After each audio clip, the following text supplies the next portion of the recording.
Welcome to this edition of the Times Techies webinar series. My name is Shilpa Fadnis and I have with me my colleague Sujit John. The two of us will moderate today's discussion. We hope you and your families are staying safe and doing well. Our hearts go out to those who've lost their loved ones during the pandemic. Our discussion today is on React and React Native, why they're gaining popularity among developers. React is an open source JavaScript library developed by Facebook for creating engaging apps. React makes it easy to create interactive UI and update and render the right components when your data changes. The much awaited React 18 release has generated a lot of excitement, and a working group has been put in place to prepare the community for gradual adoption of new features in React 18. To discuss this, we have two distinguished professionals. We have with us Kiran Aburi, is the founder of NeoStack, a consulting firm that primarily focuses on building apps with React and React Native. He organizes React Bangalore, which is the largest React meetup group in the world. He's passionate about building technology communities. Welcome, Kiran. Thanks. We also have with us Rahul Sawant, one of the co-members of AntStack, leading the front-end development team. He's been part of JavaScript ecosystem for a long time and has hands-on experience in developing websites and applications using React and React Native. He's eager to bring user experience, accessibility, web development. If you are viewing this, can send you questions through the Facebook comment box. Sujit and I will put them to Kiran and Rahul. Going to you first, Kiran, if you can take us through React popularity and the journey so far, share some details on what are the high points of React adoption. So I started working with React around 2015. At the time I was working with Angular, and when I tried React for the first time, I liked it very much, and I started working with React in around 2015. At the same those are the early days of React itself, so at that time I also started this community called React Bangalore, and so we started this community from ground zero because I was passionate about React, and I am also working with React. I started this community.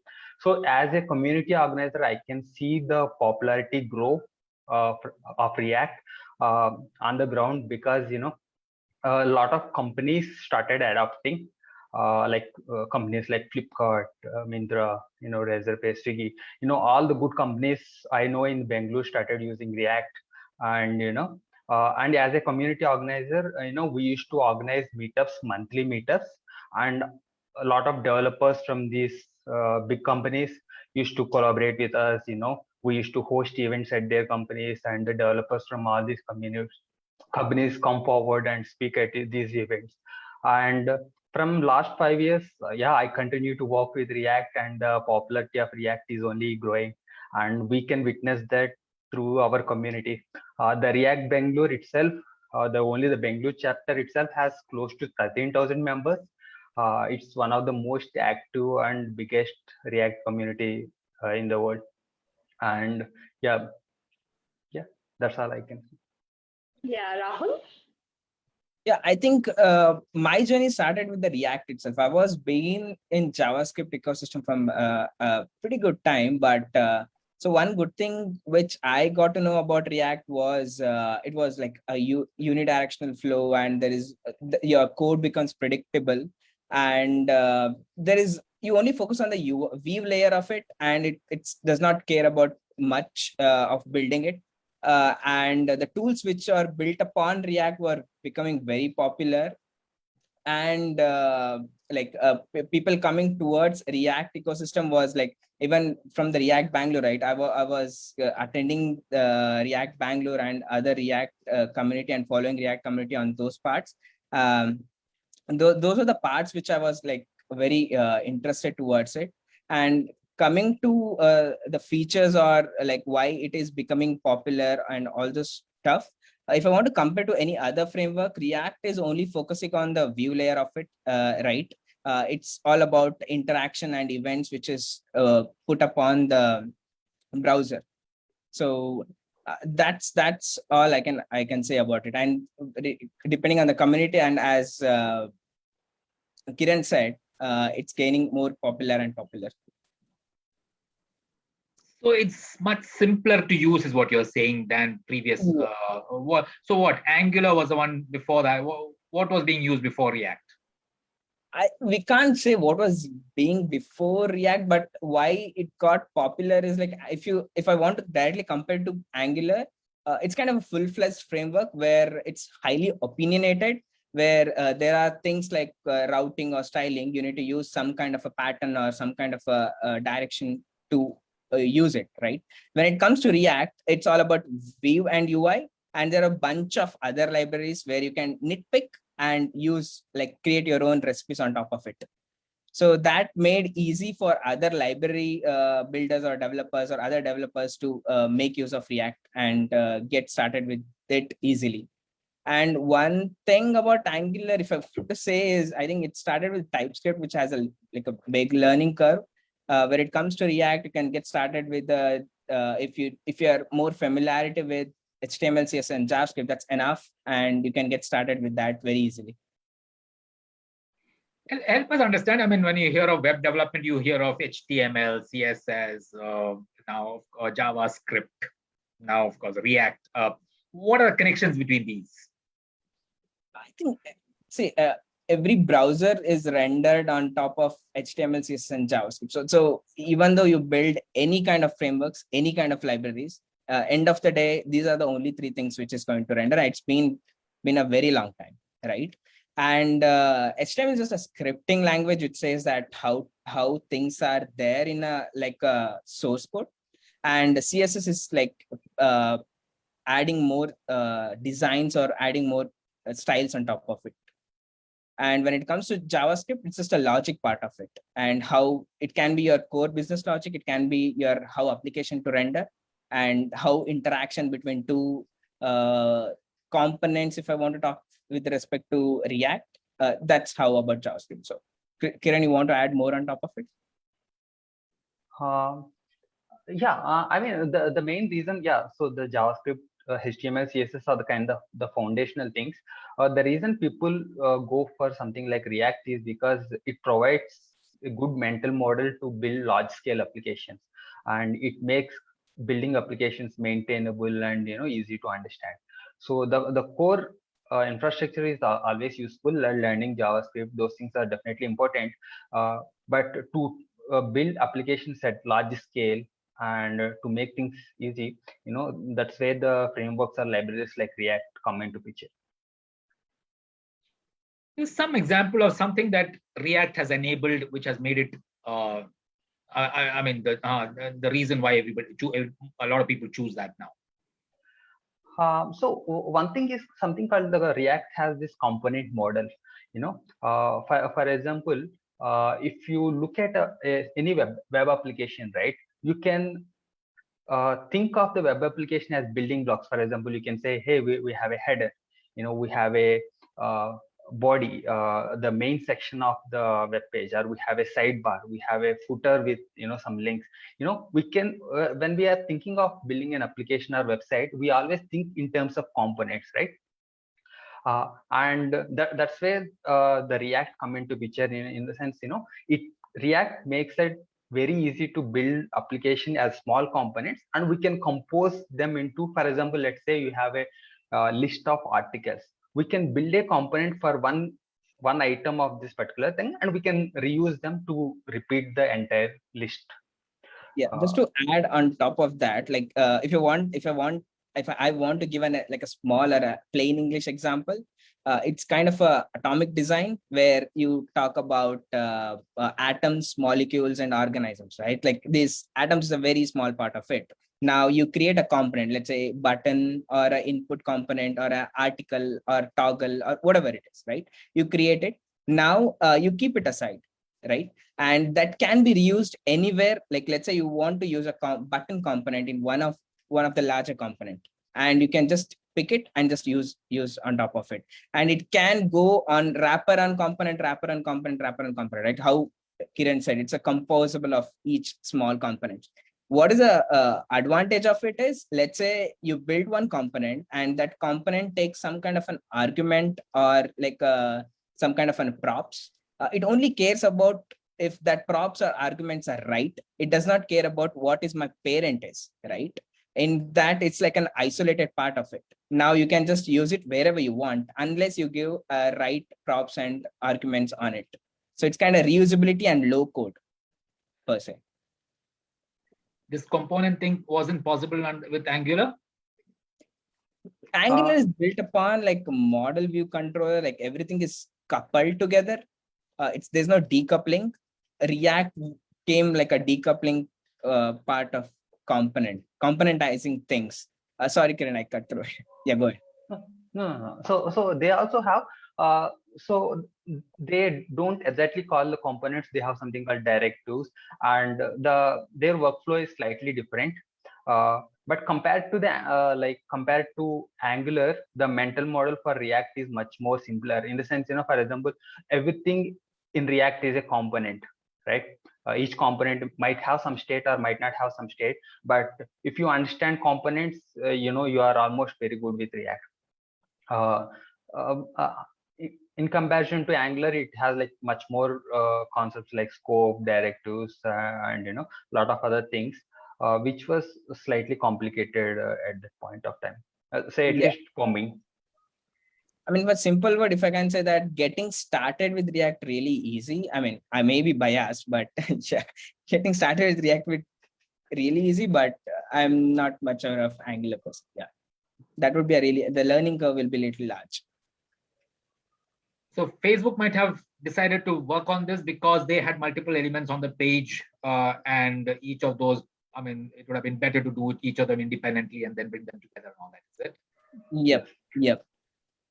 I think it started with the, if you go to origin of React, right? I think around 2011-ish, Jordan Walk was like, he was just experimenting with like more, Facebook started adding more features on top of it, right? There came ads, there was newsfeed, there was chats and everything. And rendering everything was become blotted. And they were hiring more developers and maintaining the code was become like chaos. So Jordan started like something called Fax.js, I guess. I'm not exactly sure. There was a prototype which was called, it was just a prototype where he combined XML and HTML together. And now it is called JSX, where it's a composition of JavaScript inside HTML tags. You can actually add your logic inside the script, right? The more they started on newsfeed and everything working fine, they around 2013ish, I think they released the open source version of React. Initially, people were hesitant to working with React because it was a like kind of a paradigm shift, right? There was something called virtual DOM, which like was one of the most important part of React. Basically, if you see the web, everything renders on a DOM because document object model, everything's a big object, right? And any interaction or events you add, it directly manipulates that DOM and each DOM gets re-rendered, like painted again. Like consider it as a canvas and you do some change anywhere and whole paints, it started painting again. And they came up, if I want to give more information on virtual DOM, it's kind of a copy of the real DOM. It keeps in memory. And whenever you do any interaction or any events in the browser, it first checks the virtual DOM and tells, hey, this is a change. Now, what virtual DOM does is it takes and compares with the real DOM, right? And with some kind of an algorithm, they call it as diffing algorithm something. And it only applies only that part of change to the DOM so that there is no whole re-rendering or repainting of DOM happening, right? And it's very performant. Okay. Shilpa? Yeah. Kiran and Rahul, I wanted to get your thoughts on, though React has come out stronger as a framework because it can break down the complex UI into individual components. If you can talk about what is the way forward in terms of updates to React, there's so much of excitement around React 18 and there's a working committee that's been set up. If you can take us through that. React 18, I think I saw it on yesterday. I didn't got time to read more through it, but one of the most feature I'm excited about, especially was concurrent features. Initially, it was called concurrent mode. Now they're coming up with the concurrent features where like the features can, like every render of features can add concurrently instead of going in a linear way. I think that's what I'm excited about. Apart from that, there were a couple more updates like suspense and lazy, which was there way before, but they're like how Kiran said initially as well. They're not adding directly or pushing any major release right away. They're doing very gradually. So uh, as for today as well, you can use React 18 as an alpha and start playing around with the concurrent features. I'm going for. I'll try to play around more on that. React. Kiran, you want to add more on that part? Yeah, I mean that's something very interesting about React is, React is from the beginning, it's very careful about its releases. Uh, React from the beginning never made any breaking change. So that's one of the drawback for the Angular, at least initially. Of course, they learned, and after Angular 2, they stopped breaking changes. But from Angular 1 to Angular 2, there was a breaking change in the sense that, for example, if you have an application written in Angular 1, you can't directly upgrade to Angular 2. You have to rewrite your application in Angular 2. So that's one of the major mistake, and that's also one of the reason Angular React became popular, because during the transition from Angular 1 to Angular 2, people have two choices: either they have to rewrite their entire application with Angular 2, or start their application with React. So some of the people, most people I know, chose React, and since then maybe they learned from Angular or something. They React never made a breaking change, in the sense, they give you heads up. In the sense, for example, if they want to deprecate something, they'll say, hey, we are going to deprecate this feature, and they will give you a warning, and it takes at least 1 year or 2 years to actually remove that feature. So whatever application you write today will continue to work, even though there are deprecation warnings. They build the releases such that, it is backward compatible, and eventually if those features are not required, they will phase out. Even the 18th release is in the direction, in the sense, they were eventually going to build or make this concurrent mode features, which make the applications more performant. They created an opt-in functionality, in the sense, you can opt into some of the functionality which increases your performance, but it doesn't break your application at all. If you have an application already written in previous version of React something version, it will continue to work in 18 as it is. And if you want, you can opt into some additional functionality and get some additional advantages. So that's something exciting about 18. And 18, it's not finalized. Again, it's collaborative approach, in the sense, 18, they might release 18 in 6 months or 8 months, but they gave an alpha version and they started this working group so that, people can test it out, and if there are any issues, we can report back to React. And so it's a kind of a gradual process. Right. As a follow-on question, if you can take us through, how React has improved in terms of handling errors, right? There are several runtime errors. Do you see some sort of an improvement, both you and Rahul as developers? Yeah, I think one of the when I was developing an application, one of the feature which they released which I was excited about, was something called error boundaries, where they released where any breakage in a component can give a fallback UI for it. Example, it's not about any network network error or anything like that, even though if your logic is wrong and you've not got in the testing process, and the whole shape of the whatever you were expecting was not there, and if your UI breaks, you can actually give a error boundary. And error boundary is kind of, again, how it's all about how React is there, right? It's composable component. You wrap it at the top level, and whatever comes in beneath it, it can be at any level. If something breaks, it goes back to that error boundary, catches it, and you can show a nice UI there.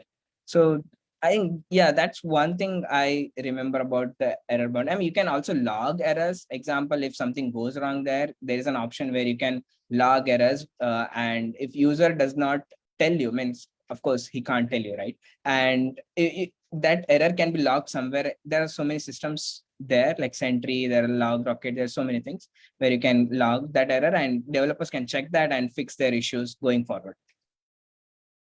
And you can also componentize that. For example, let's say you have an application and you have a bug in the sidebar. You have some functionality which shows maybe the latest posts or something in the sidebar, and you have a bug in that.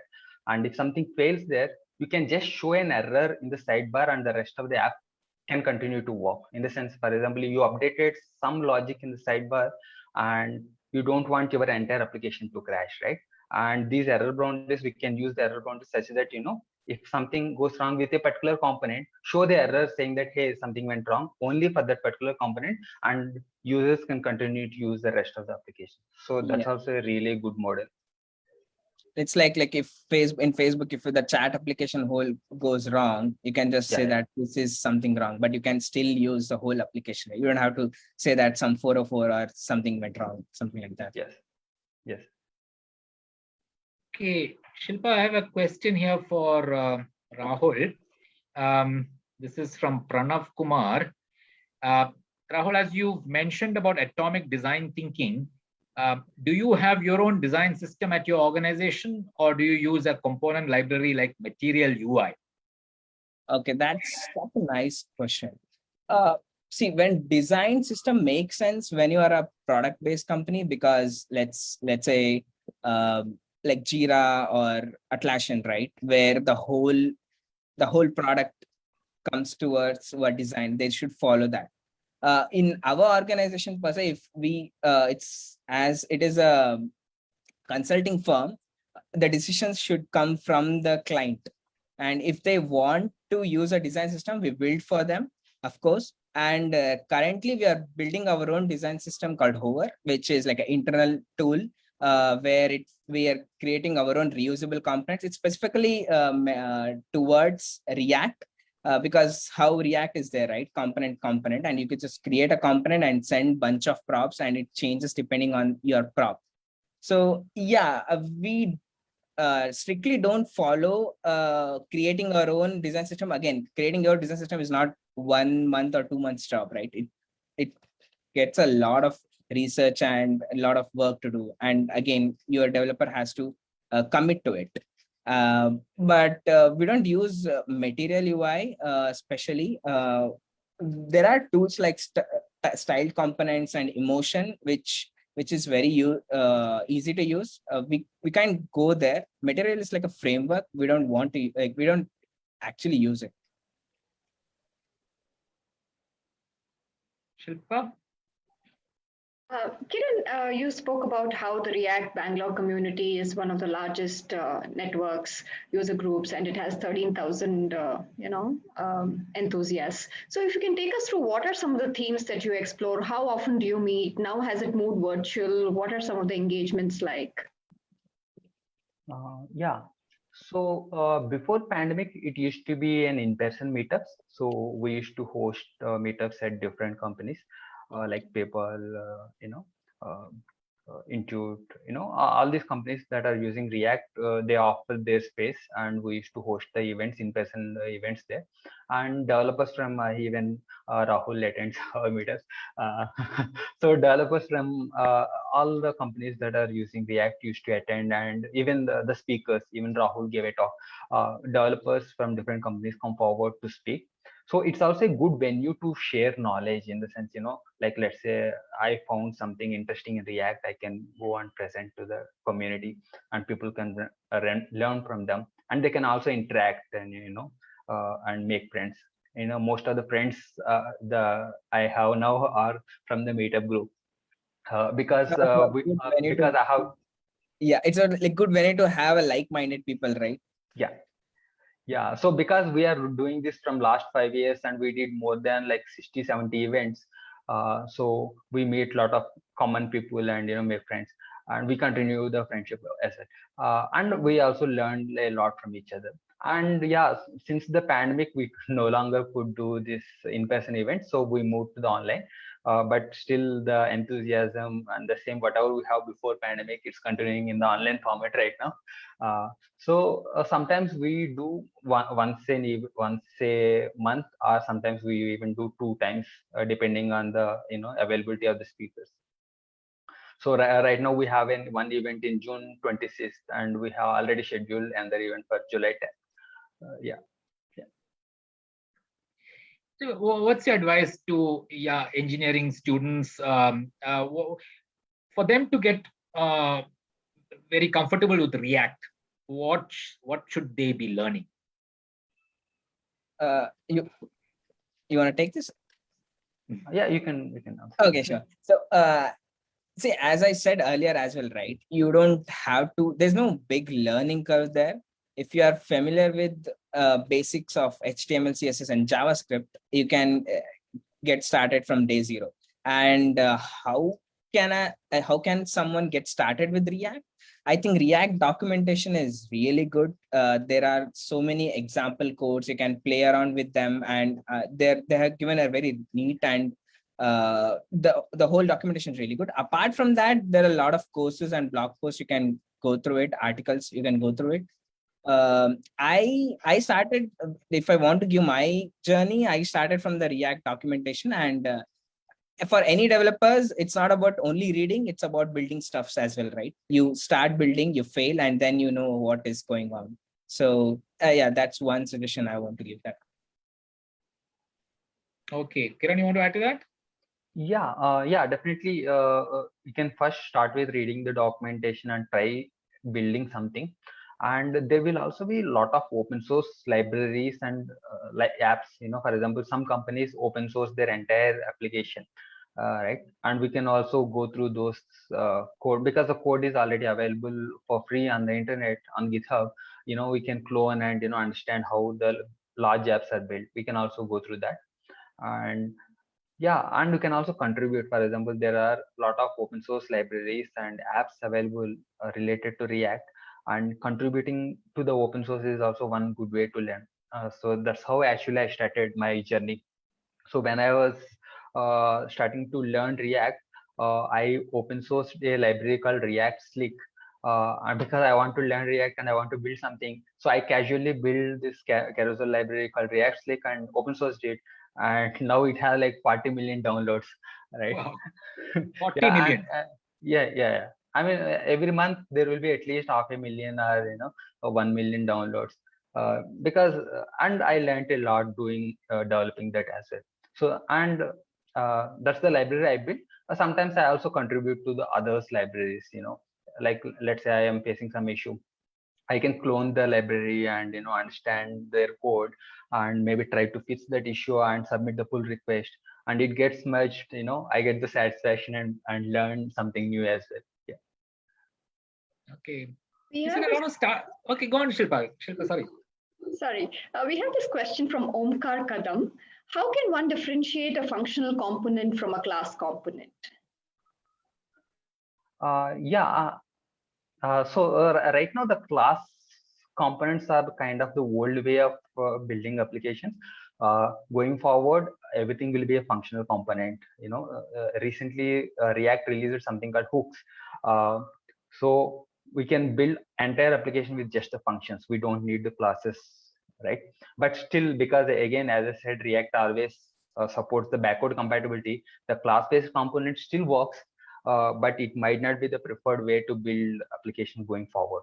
So going forward, everything might be the functional based. Yeah, just to add on top of it, like if the question was how can they differentiate between functional to class based, initially I think React community started with the object oriented JavaScript, where everything was oops kind of a thing, where it's about classes, super function, constructors, everything. But now it's all about functions, right? Initially it was called stateful and stateless when it was class-based component. Now it is class and functional because of the major release of like hooks. And like hooks was kind of a game changer, I guess. Yeah. Okay. A question here. This is asking React Native. When did it start and take off in a big way? Do app-based giants use it? Yeah. So React Native is for building mobile applications. So React is for building web applications, and React Native is for building mobile applications. We can call it as a cross-platform way of building applications. I'm not sure.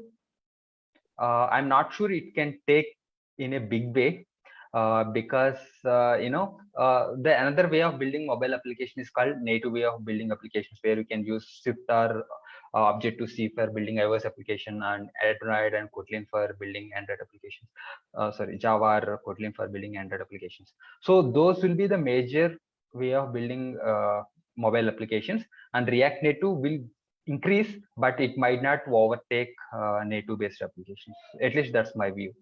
Yeah. Rahul, you want to add Yeah, something? I at least not in coming years, at least in 1 to 2 years. But again, it's good to try out things, right? If you know React, how it works, and you play around with React from a past 4-5 months, now it's just a way of React Native is a framework, React is a library, if I want to say that. React Native has its own tags because mobile application does not understand HTML tags. It has its own tags like views, text, and all the stuff. Now, but the internal parts again works with JSX, where React also was working with. Now you can easily go with it, but there are some parts where like integrating with the hardware components of the mobile applications, right? It's not that easy, like triggering an camera or triggering and something else like audio or maybe video or streaming services. There are libraries which supports that, but you will get in a situation where, at least I got in a situation where I like it end up telling to write Objective-C directly, or maybe writing Java or Kotlin code directly. So if you are building very simple and minor applications, you can obviously go with that. But again, so even though there are applications which is built upon like big application, maybe Instagram or something like that, the 60% of the React Native, again, that 40 or 30% is still in the native languages like Kotlin or Objective-C. So it's not too less as well. React Native is definitely popular and it's really good. For example, even in India, a lot of companies like Flipkart, Myntra, Groww, a lot of companies are using. Even internationally, Coinbase, Instagram, a lot of big companies are using. So the advantage with React Native is, for example, if you learn React, and the same developers can learn React Native easily, because whatever concepts you learn in React are useful in React Native as well. You might need to learn a little bit more about some native concepts, but still whatever you learn in React can be useful in React Native as well. That helps a lot, right? For example, if you hire 10 developers, the 10 developers can work both on the website and the mobile application as well. So that's one of the major benefit of using React Native. Yeah, again, it's a cross-platform framework, right? You just write once and it runs in both iOS and Android. So you don't have to maintain two different codes there. Yeah. But with respect to native, you need to have two different mindset where you either write in Swift or Objective-C. Here you should write in Java or Kotlin. That maintainability is gone, I guess. It's easy. Okay. You mentioned that a lot of startups, you mentioned some names as well, in India also using React now. That's the de facto, that's where everybody is heading to, is it? Especially the startups? Are you talking about React or React Native? I'm not sure which one you were referring to. Yeah, so React definitely is the most popular web library. For example, most startups I interact with are, on the Twitter or, in the meetups, most companies, if they are starting a new application, they are already using React or starting the new projects in React. So on the web, I can definitely say that React is the most popular library at the moment. I cannot say the same about the React Native. React Native has some competition, like there is alternatives, like there is Flutter, and definitely the elephant in the room is the native development. But on what the is web, the native development? Building the applications in the native languages like Swift and Kotlin. So that's the most popular right now. React Native is definitely important, but it's not as dominant as the web. On the web, I can say React is the most dominant way of building web applications. Okay. So we are not sure. If you're using a Swiggy or a Zomato app and all that. Yeah, sure. At least Swiggy, they were hiring a lot of React Native developers. Last I checked. Yeah. Okay. Yeah, Swiggy, Flipkart, Myntra, like Groww, for example. So all these companies are definitely using native, React Native. But like for example, if you say 100 companies, at least like 80% of them might be using React on the web. But if you come to the React Native, only maybe 20% or 30% might be using Oh, React really? Native, but really rest of them might be using other things or just building the applications in native. So I might be wrong about the percentages. That's Okay. the rough idea. Shilpa? Kiran and Rahul, I just wanted to hear from you. When it comes to server-side rendering, there's been a lot of improvement made. It's much faster and streams better. So if you can just take us through, if you just compare with Angular, do you see, React delivering a superior performance? So definitely, like this server-side rendering concept is mostly popularized by React. So at least, luckily, the React has this concept called server-side rendering since the beginning, and at the time Angular didn't have the concept at all, because most of them at the time, yeah, around in 2015, most people used to build the SPS, single page applications where they fetch the JavaScript code on the browsers and build, render the entire applications. I think later Angular as well added the server-side rendering part, but I never worked on it, so I can't comment on the performance part. But definitely React always took server-side rendering very seriously since the beginning, because that adds a lot of performance and it adds good SEO as well. And there are a lot of frameworks like Nest.js as well built on top of React, which makes the server-side rendering the first-class citizen. For example, if you build an application with Nest.js, and by default your pages will be server-side render, and which adds a lot of performance. I can't directly compare Angular versus React, but I can say React is doing really good job with server-side rendering. And they are also coming up with new concept called server components that takes this concept to the next level, in the sense, even at the component level, you can, some components can be rendered on the server and streamed directly to the client side. That will be a little bit more complex, but definitely it will be a game changer. Rahul, you want to add to that? Yeah, I think how Kiran said, right? So if you really want to work with, I mean, comparing with Angular, I'm not sure about that. But if you want to do SSR without knowing SSR, like what is server-side rendering, you can actually dive into SSR without knowing it, because there are tools like frameworks like Next.js is already there. You don't have to worry about it. You don't have to create your own or make your React to compatible with your server-side rendering. You just have to pick the Next.js and just work on it. I think Next.js was really exciting to work on top of it. Yeah, that's all my thought on server-side rendering. It gives you SEO and how the performance of the first hit, right? Your page renders very fast. Okay. I have this question, says, memory usage of React, how is it better compared to other front-end libraries? So maybe they were asking about the library size. Yeah. So React is definitely not too big and not too small as well. So also one interesting thing about React is there are some alternatives, lightweight alternatives to React, something like Preact. For example, React size is like 40 KB or something, and there are some libraries which are just 4K. So there are some lightweight alternatives, but at least in my opinion, the size of React was never an issue for me.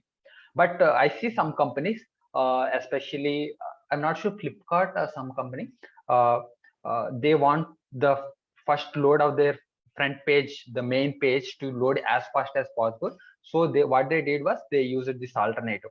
So the advantage with the alternative is you write the code exactly like you write the React application. For example, you write the application in React, and with some minor tweaks, that same application will work with the lightweight versions as well, and you get the additional benefit of less memory. But that's the extreme measure when the company was so much like they want to optimize like every millisecond, and they want to get the best out of the best. They can opt in for such optimizations, but for most applications React will be sufficient. Yeah, even I think it's the same. I don't actually came into a problem or heard anyone saying like, is there is a memory issue or something like that.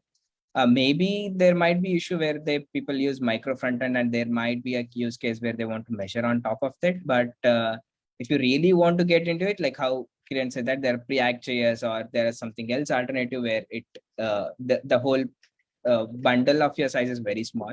Again, React is just a view layer, right? And how you handle the memory depends on you. If you add bunch of library to it, of course, it will get way blotted and larger. And it's just like if you just started with the React and it contains only 3 packages like React scripts, and React DOM, and each has its own functionality. Yeah. Also, React is adding a lot of good features. For example, React Lazy, in the sense, earlier, at least initially, one of the criticism things like React got is, entire application used to be a single bundle, and users has to load the entire JavaScript code to render the entire application. But from last few years, React did really a good job where you can split the application into multiple bundles and load what is necessary. For example, if we have a home page, you can just load the code related to the home page only and render the home page. And if you have like subsequent pages, when you go to those pages, you can load the code related to that. Some of the features of React, like React Lazy, makes these things very easy, and without doing much work, we can get all these benefits for sure. But definitely, this was the problem in the initial days, but this got solved recently. And things like Nest.js also do the really good job, in the sense, and in the Nest.js, we think in terms of pages. For each page, for example, if you go to the home page, only code related to the home page will be loaded, not any other pages code. We have two questions, Sujit. The first one is from Ajay. Can we start learning React without knowing HTML, CSS, JS? Should we excel in data structures and algorithms if we choose our path as React developers? I don't actually, I don't recommend someone to directly dive in React, but it's fine to directly dive in React, right? Like end of the day, it is JavaScript. And like only small part of the React is have some fancy stuff inside it, but end of the day it's JavaScript. But again, no matter what you do, you end up learning HTML, CSS, and JavaScript. Even if you dive into React, there will be a part where you will write HTML scripts, where you will write CSS, because that's what rendered in the web, right? So it's better to go with learning HTML, CSS, and JavaScript and dive into React. Or you can do parallelly as well. Like you can dive into React directly and get into the battle and then see what happens there and go research about it. That's also fine, I guess. And what was one more question? Yeah, this question is from Vineet Radhakrishnan. What are the skill sets that a fresher should have in order to become a React developer? Or expectations that the company looks from a fresher? Okay, I don't think so. You need to have any other skill set other than these three tech. But if you want to get into any company, at the end of the day, they will see what you have built on top of it, right? That's how anyone will judge it, and how it's like you validate saying that, hey, I have built this one in React and I know stuff on it. You can't say I know it and then it goes to a conversation. I think build more stuffs on top of, maybe it's a small application like To Do or like a note app or anything, but you will learn more on building stuffs and you can showcase that in your portfolio. So even while you're in college, you are saying do some of these small projects. Yeah, of course. I mean, that's because you get more time and you can learn. Your mind is fresh. There is no opinionated stuff coming from seniors or anything. You can get into it very easily. Also, open source helps, like at least some of the developers I know, I interacted them via React Bangalore, like while they are in college itself, they are passionate about learning, and they open source small projects, and which turn out to be big later. And some of them got hired because of their open source projects. Even myself, right? Like I said, the React Slick library I wrote, I casually wrote it, and which without myself knowing it, it became very popular. In the same way, when we have done the open source projects, people look at it and, they might offer jobs based on those open source libraries as well. So, and open source is a good way to build a portfolio because anyone can see the code and judge, what kind of code you write. Shilpa, I have a question here from Amit Agarwal. It's for Kiran. Kiran, please, can you give us an idea about the career paths, progressions, pay scales here in India and abroad for React developers, senior developers, architects, leads? I'm not sure about the breakups, but I can say that React developers are very well paid. At least the industry is all about supply versus demand, right? Demand right now, supply is way below demand, is it? Yeah. Because I see the job posts all the time. People reach out to me all the time saying that, hey, we want 10 React developers, we want 5 React developers. How can we hire? It's always like that. Because most companies, like even Razorpay was hiring a lot. Most companies I know, if they are hiring for front end, they most probably are hiring for React developers. And if you already know, it's a added bonus, right? These companies can hire and you can straight away start working with the React. Unlike, if they have to hire you and train you, it will be much more different scenario. So if you are already, good with React, the pay scales are really good as well, at least as far as I know. There's really good demand for the front end. Some idea? So unfortunately, I work as a freelancer, so I'm not sure about how the companies pay. But I can definitely say it's on the higher end, and it's also ranges, right? In the sense, like the salaries are like quite controversial in the sense, there's low range. It can be like it can start at 5 lakhs and it can even go to the crore, right? There's a lot of spectrum, depending on the company and depending on your experience level and depending on the kind of quality code you can write or kind of experience you have. Right. A lot of things change, but definitely there's a huge demand and the salaries are definitely good for what about career path, progression? Even I'm not suitable to talk about progression. Okay, you are again a freelancer. Freelancer, yeah. But the progressions are at least I see some of my friends in the especially the companies I know, they grow very fast, right? For example, I see a lot of my friends get promotions very quickly in the sense, they join as a fresher and 1 year or 15 months in, they said, hey, I got promotion, and 15 months in, they got another promotion, right? So because there is a huge demand and the companies, some of the startups in India growing very fast.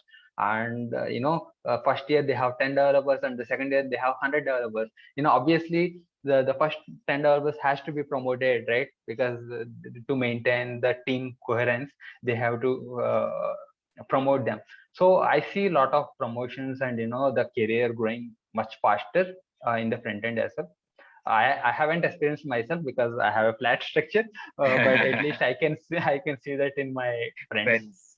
Yeah, okay. I totally agree with that.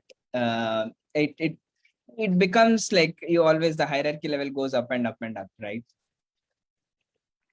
And with respect to career path, if I want to talk honestly, you don't have to depend on anything. Your fundamentals should be strong, right? No matter what frameworks comes, what library comes in the future, if your fundamental is strong and you know how to work with it, you can easily divert to any of the frameworks or library, right? You don't have to depend on any, it's just a syntax change. Like what are these fundamentals? It depends. Like if I'm talking about the whole JavaScript ecosystem, it's, of course, you need to know JavaScript. So one example, if I want to give, right? Like if I know JavaScript, how to work, I can get into React very well. Now React has become a norm. Why? Because there are so many frameworks and tools built upon that. People are hiring directly, like framework related developers. Like I want Next.js developer, I want Gatsby, a person who knows Gatsby. Now these are frameworks or library were built upon React. Now if you know how to work with React, you can easily get into these stuffs, right? So that's like what I meant was that. Okay, I Shilpa. think when we looked at several, salary reports, especially in the US, entry-level React developers command anywhere between $45,000 to upwards of $100,000. So yeah, it's huge money. We don't have an India data point yet, but yeah, I think these are the numbers. Uh, Ajay has one clarification to the question. Should we excel in data structures and algorithms if we choose our path as React developers? Is it possible? Again, if I want my experience, I don't much deal with anyone in again in our company. Not much deal with data structure algorithms. Of course, it's holds a good part, but if you're building like a core components or language or frameworks, or you are part of any like a what do you call a FANG company, right? Then it really holds a good point, but I don't think it's anything related to that. You can just get started with it. You don't have to worry much about algorithms, data structures, I guess. Yeah, so I mean, interviews are one thing, and the actual work is one thing. Some companies, especially at least the most progressive companies, they are ditching the algorithms in interviews and straight away going to the useful concepts. But some companies might still be using algorithms for their interviews. But at least in day-to-day life, right, we don't use that much. We mostly think about how to build components, how to make the web pages. So that's how we think. We don't think in terms of all the algorithms. But in some cases, in very rare cases, they might still be useful. And it's always good to have some basic knowledge. We need not be an expert at those things.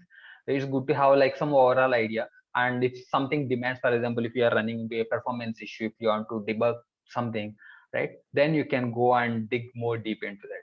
So that's how the having a good overall basic understanding helps, because at least you might not know how to solve it, but you know the source of the problem. Hey, you can like, for example, if you hit a performance issue, you can understand that, hey, this could be solved if I have much better understanding of data structures or something, right? If you, at least if you can identify the problem with the basic knowledge, and if you when you hit the problem, you can go deeper, read more, learn more, and then fix the issue.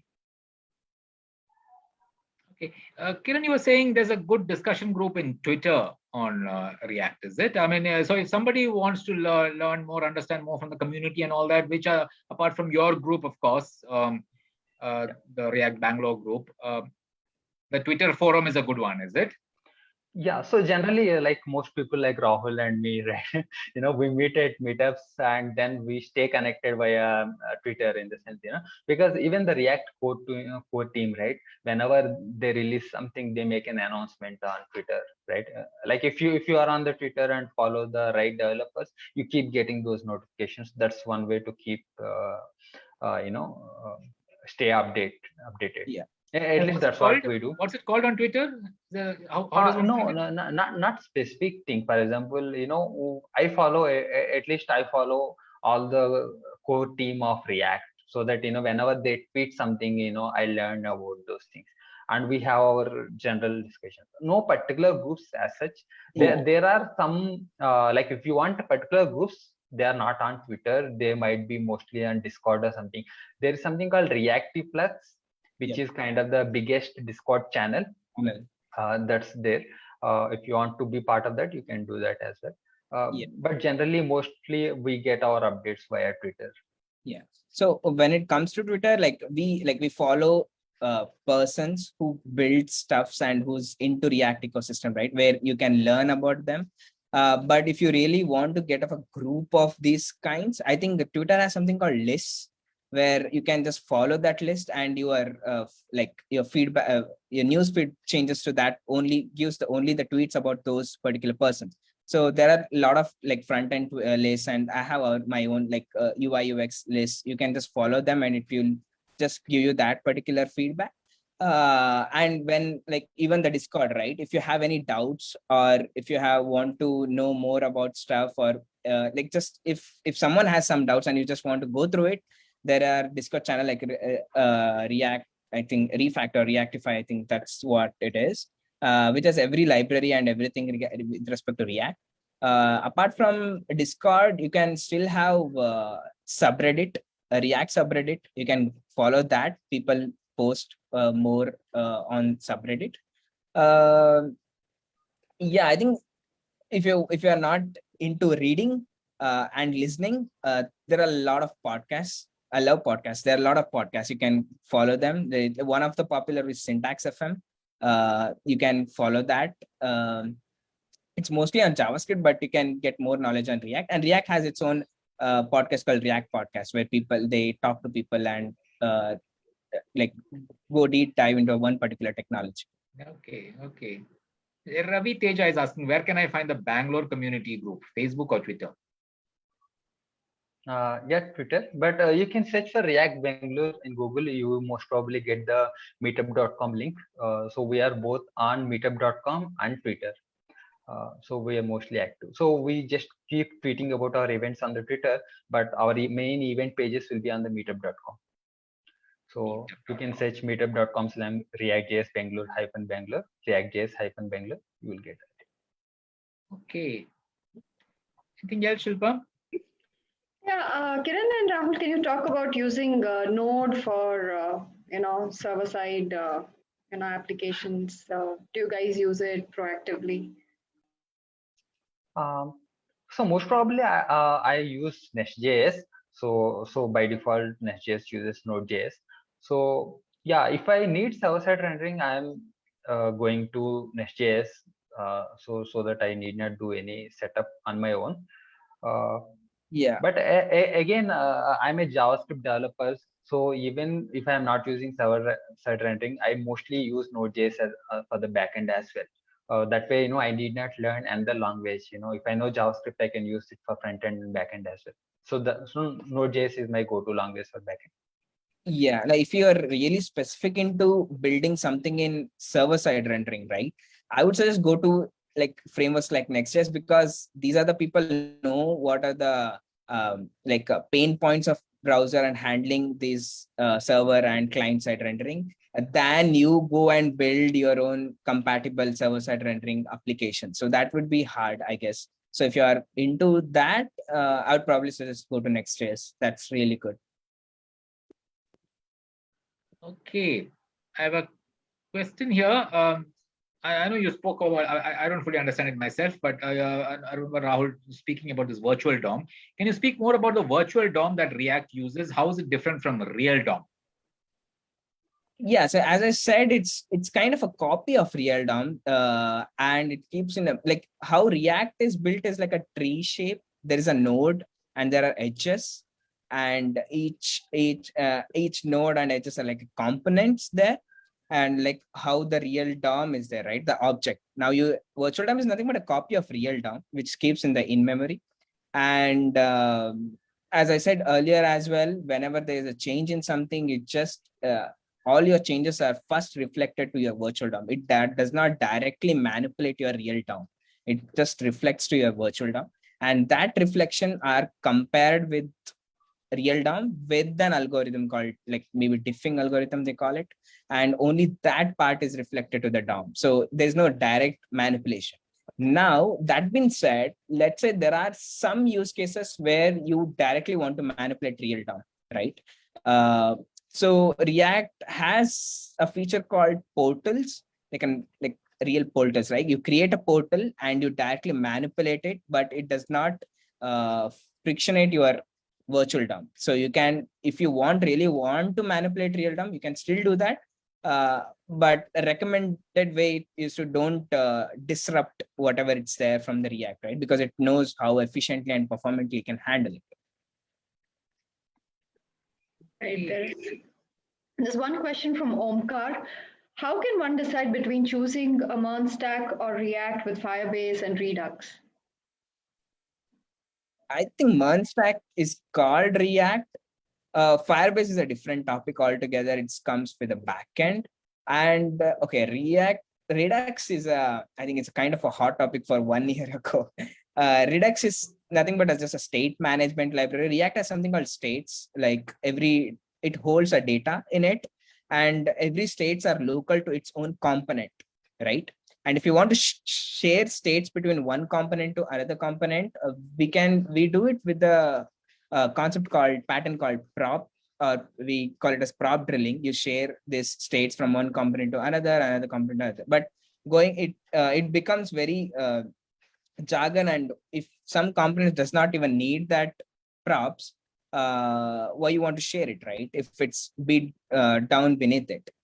That's why there are I think Dan Abramov was and Andrew, I guess they created something called Redux, which again follows the Flux pattern, where they have actions, reducers, and there's something called again a store where all the states are stored there, and they just have to update that one, and it gets reflected to everything else. So now I don't think people are recommended to go with Redux. I'm not sure, at least because again, you have already a state. Now, when it comes to website, 60-40% of your application is always about server states. Like you call an API, you get the data, it's called server state. And other rest of things are scoped to your local components. Now, if there are situations where you want to share data between across the component, React again came up with a concept called context, where it's used for share the data, but don't misconcept with the creating as a state management library altogether, because it has its own cons. So if you manage or if you create your application correctly, you don't actually need any state management library altogether, at least for a smaller or like one level of applications. Again, learning Redux will be a kind of a learning curve because it has so many concepts like actions, reducer, how store works, and all those stuff. But yeah, but it's a good thing to learn that. You'll get more insights of it. Okay, this might be the last. I know we're past 7 o'clock. Shilpa, I have a question here as a follow-up to that virtual DOM question.